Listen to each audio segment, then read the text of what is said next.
Hey there, writer rebels. Today we're going to talk about one of my favorite secret weapons on getting books done, and that's fast drafting. So if you'd like to hear more about getting those drafts done quick, stay tuned and we'll talk about all of my favorite tips.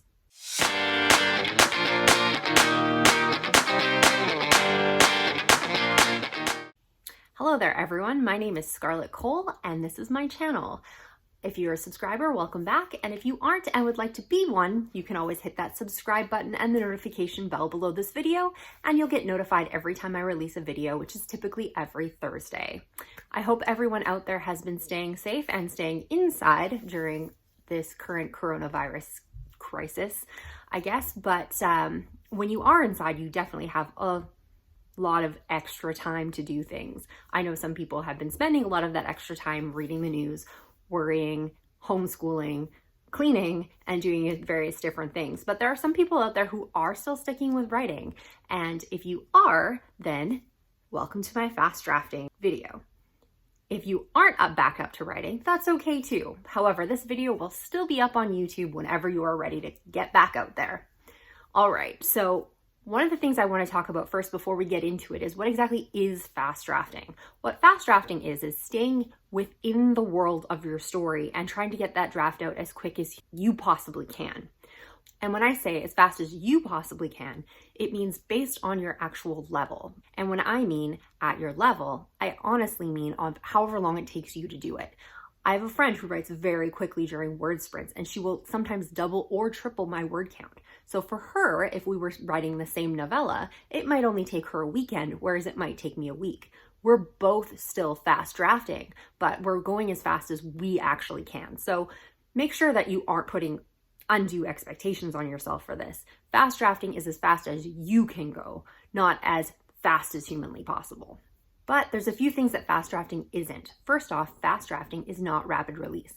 Fast drafting is a writing technique, whereas rapid release is a marketing or sales technique to which you would be releasing books quickly out into the world.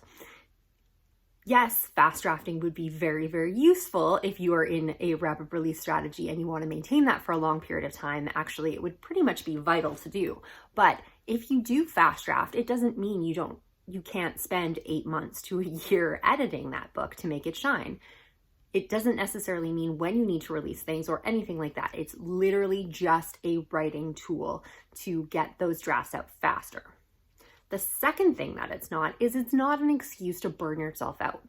Like I said a little bit before there, you write as fast as you can, not as fast as anybody else can or you think you should. It also doesn't mean that you need to be writing 12 to 14 to 16 hour days to be fast drafting. The whole point is just to stay in the context of the story as much as you possibly can to try and move things forward.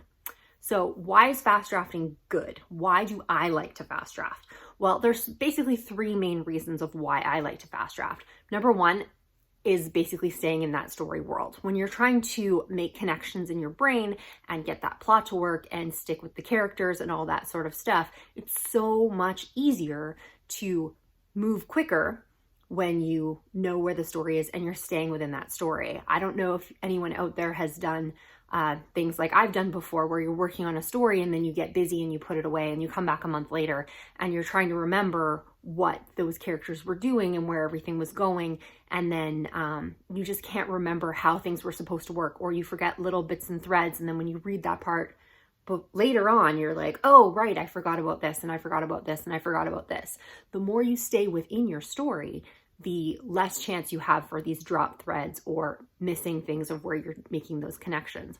Also, I will also find that when I'm basically living in a story world, my brain will keep going even though I've finished working. So it'll start making connections between things and plotting almost without my knowledge. So then when I sit back down again, it's going to come a little bit easier. I find the more that I stay within a world, the faster it is for me to draft. And it does make it a whole lot easier for me because my brain is there and is putting all these things together. The second reason that I really like to fast draft is it helps me maintain character voice. One of the things I find when I leave a project for a long period of time is when I come back and I'm trying to remember their motivations and how they talk and all that sort of stuff, I don't quite get it right. Even though they're my own character, I don't the voice changes a little bit over time. It depends on how I'm feeling. Maybe when I was writing it last time, I was in a darker place, and this time I'm a lot happier, or vice versa, or maybe I'm sad or whatever. But it tends to come out through my character's voice. So the faster I draft, the more consistent my character's voice is. And then once I start to flesh that out a little bit more through edits, it still stays more consistent because the base is the same. And the third reason that I really like to fast draft is because I am the queen of second guessing everything. The longer I take to draft a book, the more changes I'm going to make to it throughout the book until I end up with a whole big Frankenstein that doesn't make sense anymore.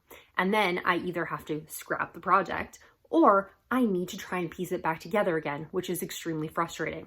The faster that I draft a story, the less time and the less chance I have to second guess my decisions. So if I can get to the end of a book and have not second guessed every single plot point along the way, I have a much better chance of that book actually coming into publication because I have a full draft and I can still make changes during edits, which is fine, but I'm not going to second guess every single decision I make because I tend to do that before I've written the section and how that's supposed to work. Whereas when I'm fast drafting, it's already done and I know how it's going to play out, and I can't sit there and be like, oh, well, what if this happens? And what if this is wrong? So those are my main reasons of why I fast draft, and here's some tips on how to do that. Most of these tips I learned while participating during NaNoWriMo or NaNoWriMo, I'm not really sure how that's pronounced, in the month of November, which basically you try to write 50,000 words in the entire month. One of the reasons I'm doing this video now is for April, we have Camp NaNoWriMo coming up. So if anybody is participating in that, this would be a really good video for them to be watching before that starts. So, or if you're in November and you come across this video a little bit later, you can always come back and refresh yourself on some of these fast drafting details. Participating in that project was really, really good for learning how to fast draft because I'd never really fast drafted before. I took a very long time to write my manuscripts. I changed things a lot. I was constantly going back over things and constantly over editing and overthinking everything. So fast drafting worked really, really well for me. So here we go with those tips. Number one would be to write out of chronological order. I suggested this last week in my Write Through It All video when I was talking about trying to get back into writing after a long period of time, and I'll leave that up in the cards for you if you want to check that out.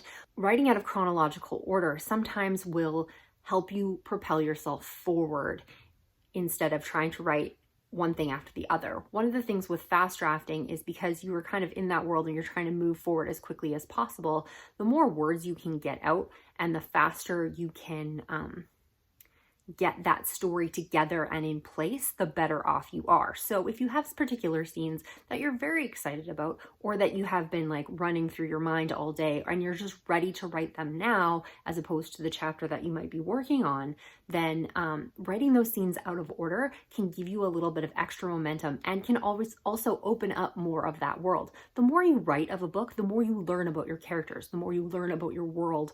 And sometimes you're very surprised at the things you didn't even plan. So if you get excited about something and you want to write those chapters right now, that will help you get more of those pieces of the puzzle together and might make it easier to go back and fast draft those other chapters.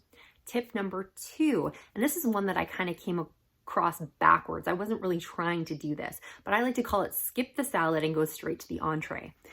Basically what that means is to skip the setup and get directly into the scene if you're struggling with it. For instance, let's say you have a conversation between a couple of characters and you're relatively excited about it. You know how it's going to play out. They're meeting, let's say, on a schoolyard, and they're going to have this conversation and they're going to get into an argument, and you know how that's all going to play out. Well, if you're struggling with the setup of how they get to the park and what kind of day is it outside and all that sort of stuff, like those are great details, but if you just get into the conversation, it will help move things along, and you can leave that stuff out, and then when you come back on edits, flesh that stuff out a little bit more. The nice thing about that is something that I learned about not overexposing some of your scenes. Prior to learning that, I would basically go on and set up the setting and do that on every single chapter. And it actually got a little bit repetitive. I had a lot of clunky stuff in there that I really didn't need. By just getting to the meat of the conversation, when I would go back into edits, I would realize that a lot of the stuff didn't actually need to be added. It didn't add actual value to the scene. Granted, most times, especially when you are fast drafting, there are details that you're going to be missing and that you need to add in. But I refer to it as the salad because yes, it adds color and can definitely be healthy for your scene, but no one wants to eat too much salad, do they? Absolutely not. So use the salad sparingly and get to the entree or the meat of the conversation. Make sure you're focusing on the important parts of your scene and skipping those nitty-gritty details at the beginning or in the middle or those setups will move you along a lot faster. And then when you're editing and you can see the scene a little bit more in your head instead of trying to focus on the dialogue that needs to be coming because you've already written that, you can spend time crafting and carving all of that stuff out. The other thing that can be very helpful is micro outlining your scenes. I know a lot of people out there, there's the whole planner, pantser debate out there, but this is something that anybody can do. And basically what that is before you sit down to write, take a sticky note or a small piece of paper and just jot down the main plot points of where you want to get to. There's twofold reason for this. First off, then you know what you're going to be writing, so you can move from one thing to the other quicker to get through that scene. Secondly, one of my other problems that I have, and I'm sure a lot of you do out there, is that you end up rambling. So basically, you kind of know where things are going to start and you kind of know where you need to get to, and then the conversation kind of goes off somewhere else and you end up writing all the stuff that you don't need. Obviously, even if you're writing that quickly, it's going to slow you down in your process because you've added in a bunch of information or dialogue or setting or action that you didn't really need because it's not hitting the plot points that you want. Obviously, if you have a full outline, it's a whole lot easier to do that. But even if you do have an outline, I do suggest sitting down there and going in very small details, 3 to 5 points of how your plot is going to go for that chapter, and it will help to move things a little bit smoother. If you are working on something like NaNoWriMo, where you have a specific word goal for the day, this is something that I would do for the entire day. So for NaNoWriMo, you're doing 1667 words a day. So I'd basically sit back and go, okay, so I have 1667 to do today, and I'm going to write this scene, which is going to be about 3 plot points, which means it should be about 500 words. And then this next one is about more plot points, so it's going to be about 1,000 words. So I would be able to figure out approximately how many scenes I even needed to write to get to my 1667. I was generally pretty conservative. Those 500 word chapters usually ended up closer around 700. 250 word chapters were usually around 3 to 4. So I would kind of underestimate it a little bit, and it would give me a guide of what I needed to finish to get to that word goal. So it's very, very helpful within the scene level and within the story level if you micro outline right before you write. Micro outlining is also a huge key tool when you're doing something like my next tip, which is to try dictation. I know a lot of people out there are really nervous about dictation, or that they have issues with not being able to speak things out loud or worry about talking through their punctuation. Well, it is definitely a different type of skill than it is writing. However, I'm sure people have found that writing on a piece of paper is very different than typing. And similarly, dictation is different from typing or writing. I had to practice at dictation quite a bit to be able to figure that out. And I do have some videos that if people are interested that I'd like to talk about getting into dictation and some of the benefits of dictation. If you are interested, please drop that in the comments and I will work on those and get them in the schedule. But I really like dictation. It allows me to fast draft really quickly because if you haven't noticed, I talk very fast and I can really easily move through dialogue. Plus, like I said, I tend to second guess myself. By using dictation, I don't have the ability to go back and look at things as I'm writing them or speaking them. So it helps me move forward a lot faster, and it allows me to shut off that internal editor. I also like to walk or pace when I'm thinking, so it's very nice to be able to do dictation. I tend to do it on my phone, where I can pace, and so I can think and write at the same time. Or in the summertime, because where I live is generally cold for a large part of the year, I like to be outside as much as possible. So this allows me to go for like a walk around the block while I'm dictating my story. All of my neighbors think I'm a little bit off, but I've explained it to most of them already, and we've got a good understanding now. But if you do find yourself getting stuck or you're not moving at the pace that you want to, dictation can be a great tool to use. It does take a lot of practice, but once you get there, it's very helpful. And you don't have to use it for your entire book. Maybe you're just stuck on a particular chapter, or you want to write when you're out, or something like that. You can always flip back and forth. One thing I will suggest is to try and start a chapter or start a section with dictation and then maybe finish it somewhere else. But starting in the middle is a little bit tougher, but I can talk about that in another video. However, it is a really great tool, and if you did want to give it a try, I highly recommend it. It takes practice. The other thing I'm going to recommend is the use of placeholders. I know a lot of people will talk about this of like just skipping something in there, but one of the things I'm going to recommend about placeholders is to find something that is searchable. So if there's a symbol or something that you could use that you don't typically use in your regular writing. So one of them could be a hashtag. However, if you do use Scrivener tends to use hashtags for their scene breaks. So maybe you want to use that star, which would be like the Control-8 key or something like that, some sort of symbol that's easy to put in there and that's easily searchable. The second thing I would recommend when you do that is to put the category of what you need in there so that you're not going back to search things. So let's say you've decided to use a hashtag just to keep it simple, and you have forgotten your main character's eye color. So you would just put hashtag Ashley's eye color all as one word. You don't want to add extra words to that. First off, because it inflates your word count on you. And secondly, you want to be able to find it very easily. So at the end of your manuscript, or when you get time to do that, you can start at the beginning and just go search hashtag, and then it'll bring up every single one of those placeholders that you've left. By putting similar names in there, you can also knock things off all at the same time. So let's say, for instance, it's a research thing that you need to do. You need to name the model of a car. So let's go hashtag model Bob's car. So if you put model Bob's car every time you needed to use that, you could pull up hashtag model Bob's car and it would bring up every single instance. So once you know that it's a Toyota Camry, you can put that in there in those 3 or 5 instances very, very quickly, and you don't have to spend all this time digging through your manuscript to do that. So that's very, very helpful. Plus, if you search by hashtag, you can pretty much come up with a list of all of those things that you need to find to be able to put them into place. Another tip is similar to this in terms of keeping yourself moving forward instead of moving backwards to either check information or do research. One of the things you will find when you're fast drafting is that you will get to a point in a story that, the conversation veers in a direction you didn't expect, or you've changed something, or you've decided to go a different route with a character, or you've changed somebody's name, or you've done whatever, but you realize it's something that you've done, or something that you've forgotten and you don't know why. But it might be something that's a little bit more than something as simple as an eye color or something like that. My suggestion is to keep a notebook with you. Write down the chapter that you're on and what your issue is. Like, need to go back to change the key to a map, instead of actually going back to do that. If you're using Microsoft Word or Google Docs or something like that, you can put track changes in there.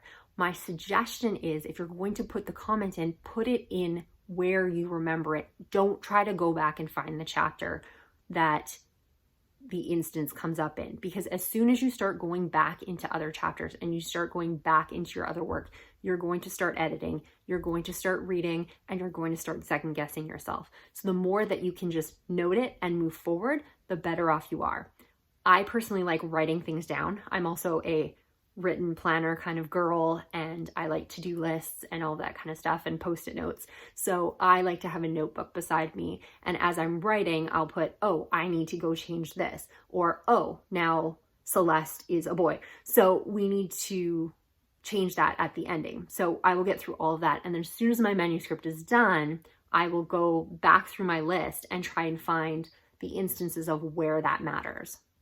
The other thing is sometimes things get changed back as you move through, or it becomes irrelevant. So you might be able to get through there and find out, oh, wait, I don't really need to change this, or the scene's complete, or I'm going to be cutting that entirely, so it doesn't even matter. So that list also helps you from wasting time going back to change something you didn't need to change, and it saves you from going back through your manuscript and keeping you moving forward.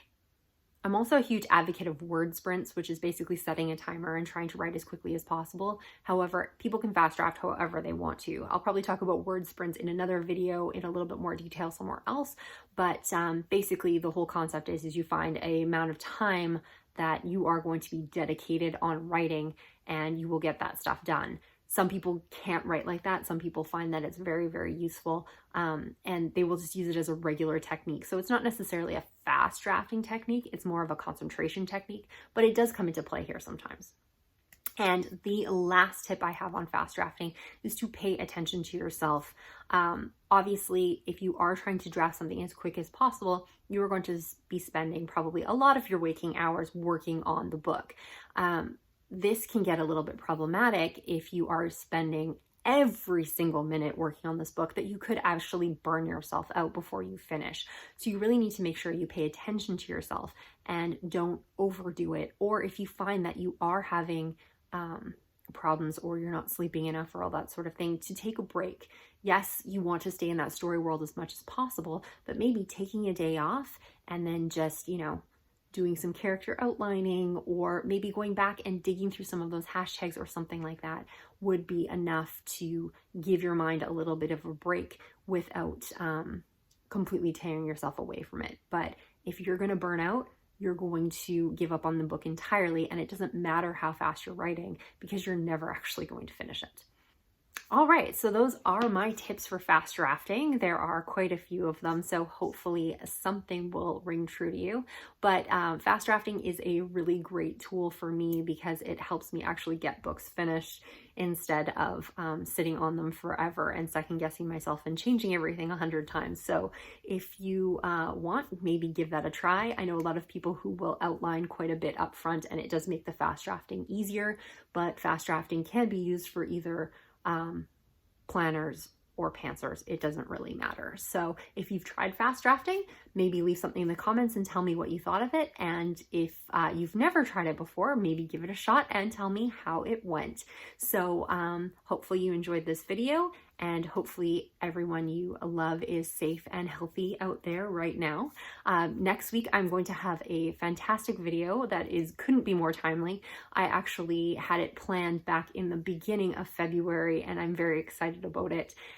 It's going to be perfect for the beginning of Camp NaNoWriMo, and it's actually going to tie in very, very well with the current state of the world. So hopefully you're looking forward to that, and I will see you next Thursday. If you liked this video and would like more content from me, make sure you're hitting the subscription bar and the notification bell, and it will let you know every time I have a new video. So thanks for hanging out with me. My name is Scarlett Kol, and have a great day.